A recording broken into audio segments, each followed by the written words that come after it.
Hello, right, I wanted to do just a quick video on why companies like both Parcel Safety and Mira Safety, so this is when the masks Parcel sell under sort of a different guise, and this is obviously one of the very famous masks Mira sell, are not good companies in terms of what I consider ethical business things, right? So they're not scam companies, first of all. I want to get that out the way very clearly to begin with.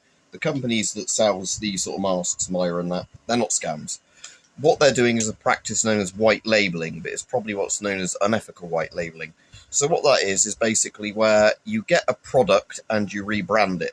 Now, as far as I'm aware, they both do this completely above board, and the companies they buy the products from to rebrand and sell at a much higher price know they're doing it and are okay with it. So it's not like they're basically stealing somebody's products, like, patent theft sort of thing. So Mira Safety sell Czech masks for the most part, and other gear like that. And so what they basically do is they buy masks from the Czech Republic, probably in bulk very cheaply, that are new and everything. They're not old, bad surplus masks, but like this on 90. And then they sell it for, hundreds of dollars.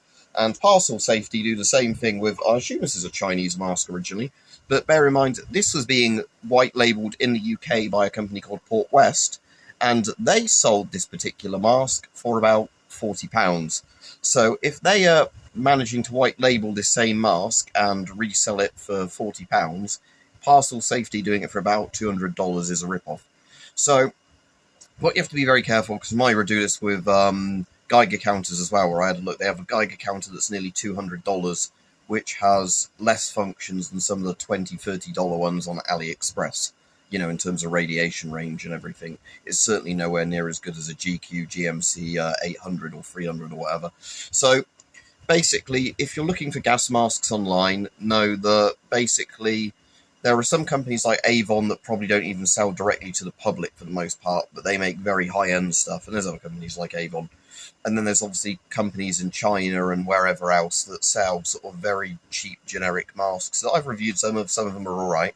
But you have to be very careful about companies like Myra and Parcel Safety, because what they're doing is essentially buying a very cheap product, mass importing it, then they are putting their own branding on it and reselling it for a very, very high price compared to what it is. Sometimes about 5 to 10 times the RRP for what the product is on AliExpress or maybe even Amazon. So yeah, that's why I've said to people, don't buy from companies like Myra, and other people have said the same thing, because what they are essentially doing is taking a cheap product, sticking their name on it, and selling it for a way, way higher price. So yeah, it's just a waste of your money.